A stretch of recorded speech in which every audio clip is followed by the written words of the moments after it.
Hey guys, how are you doing? Welcome to my channel. It's been long. I think this is going to 3 weeks that I did a video. I just got discouraged, you know. The thing is that I don't do YouTube. I like staying in silence, but at some point in time, I just thought about, YouTube being a place that I can document whatever I want to document. I don't really need to form fit it for anybody. So yeah, that is just basically it. But I don't know whether I will still come back again or whether I will still chill. I really don't know. So yeah, let's just go with the flow. My target is to get 1,000 subscribers, but it seems I'm not intentional about it. But nevertheless, though, so last week, since I think it's going to 1, 2, I think I've been in drawdown on my profile FTMO account for the past 1 month now. It's been rocky. It's been terrible, completely terrible. I have been losing. Then when I lose, I shift my strategy. When I lose like 7 times, 8 times, I shift my strategy, and I found out that you are not supposed to shift your strategy when you have losses. When you have like losses, a strategy that has been making money for you for a very long time. And I noticed something again, that after you have tested your strategy for 5 to 6 months, you find out that your strategy does not work again. How come? It doesn't make sense. I backtested the strategy, it made sense. I forward tested it, I lost. How come? In one day, I had 4 losses. So I told myself that I won't beat myself up anymore. I will just be using my normal strategy. I won't, no matter how long it takes. The strategy does not, first of all, it's a kind of consolidative strategy. I win, I lose, I win, I lose. But there is obviously something there.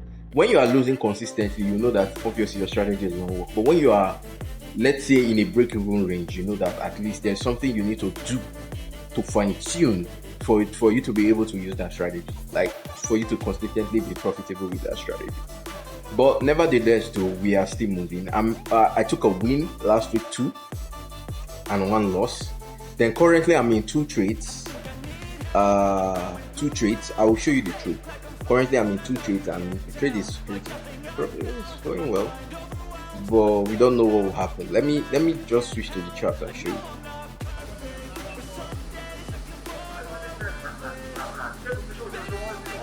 Alright, so that's I think I will show you my thought process on how I took a particular trade. Let's check it on the yeah. So this trade, I took this trade. This is the trade I'm currently running in, and this trade, yeah, I'm currently running on this trade. Then the TP that I had, let me check it. Yeah, I've seen it. This is the TP I had. I had TP in these two zones. So what we can see here is, let me look for my tool. Yeah, let's just be here. This is what we saw. We have price pushing to the upside, going to the downside. We have a retracement, and we have what? A grab of liquidity. So price took out the high and eventually came back down and form what I call, this is a breaker block. All right, this is a breaker block. So price came to retest this breaker block. I took a trade from this point here. My stop loss was this. Why did I put my stop loss? Let me delete it. My entry was this. My stop loss was here. The reason why I placed my stop loss here, because we have another entry zone in this rejection candle. Some people would say that, oh, why didn't you just take 50%? It will lessen your stop loss. But I don't care. I target the open, because most times price will not come to the 50%. So yeah, nevertheless, took a trade from here and it eventually hit TP. Now we had another trade. Okay, we had another trade. I took another trade from this point here again. After I took a trade from here, I still came again and took another trade here. Like you can see, let me show you.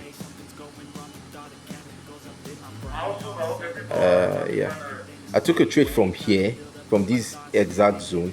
Price came and price hit TP. So we had price hitting TP. Okay, price hit TP, and that was it.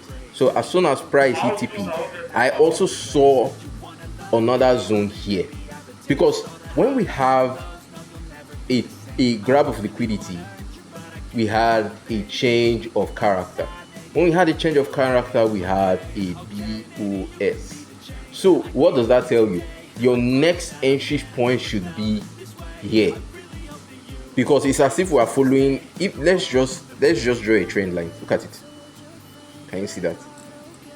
I don't use trend line, but it tallies. But it's not just because of the trend line. We have this inefficiency that needed to be filled. This candle here is a very strong candle, and it was not filled, so it needs to be filled. So that's why price came back down to fill it. As soon as it came back down, we had pushes to the upside. Now, beautiful and fine, I saw this zone as being valid. I saw this zone. I took a loss. I saw this zone as being valid because we have trend line liquidity. We are expecting price to come back down here and push to the upside because it has formed liquidity. We have 1, 2, 3, even 4. So we wanted price to come back down. So that was what I was expecting. I placed my limit here. I placed my stop loss here. And we anticipated price. And you can see what happened. Price eventually came down, kicked me out, and went in my direction. Price, that's how price is. It happens. So another thing we saw again, I saw another entry point. This is an inefficiency candle. An inefficiency candle is a candle that is this. We call it a buy to sell. This is an inefficiency candle, or this, but it's in candle form. You will not see it normally, but if you go to the lower time frame, this is 1 hour. If you go to the lower time frame, you will see this. So that's just the secret. So we had an inefficiency candle here. We not only had an inefficiency candle here, we had an inefficiency candle here. Now, we also had a fair value gap, and we had liquidity feeding it. Also, we also had let me see, trend line liquidity. Let's drag it to the side. We also had trend line liquidity. Trend line liquidity, we had this. Look at it. I don't know whether you guys can take note of it. See it here. We have trend line liquidity. Yes, from here, tap here, going down. So it made sense for price to tap into, to try and fill up this fair value gap. But you ask yourself, why not this fair value gap? Why this fair value gap? Because this fair value gap is an inefficiency, and also we had liquidity, which is this. I don't know whether you guys can see it. We had liquidity here, which is this. So it made sense for price to come here and push to the upside. Also, this is an inefficiency candle. Price could still come back and fill up this point. So we are expecting price to come here and still push to the upside. It's possible. So price came, and you can see what the price did. Price is going up. So that's just basically it. Then I took another one. I think I showed you guys. I took another one. I'm in this one here, because if you observe, because currently the highest time frame that I actually look for, but you ask me, you're just taking entries, you're not seeing direction. I take my direction from the weekly when I want to take these kinds of trades. Weekly time frame gives you a total structural overview of what price should do. And if we go to the weekly, let me just show you guys. If we go to the weekly time frame, what does weekly tell you? We are bearish. So why in God's name would you be looking for buys when we are bearish? Although yes, you can look for scalping buys, but 90% of the times, the price will offer you a buy scenario. Rather, it will offer you a sell scenario that are very, very good for you to actually take trades, and it will limit the number of trades you take, because it will provide more buy scenarios than sell scenarios. That's what I observe. When you are going in the right direction, you will not see so many sells, but you will see so many buys. So let's go to the weekly. Now on the weekly time frame, I mean rather on the hourly time frame, you can see that we have a grab of liquidity, a change of character. Now change of character, we had price retrace back up here and came here, which gave us a BOS. We have price retrace back to what I call an inefficiency candle, or when I say mitigation. So price came from here, and came here, came back to mitigate this candle here. So I took my trade from this point, my stop loss a little bit touching to fill up the fair value gap, because I've seen countless times where price just comes barely, like it. If I had taken an entry here, put my stop loss directly above here, I would have been taken out.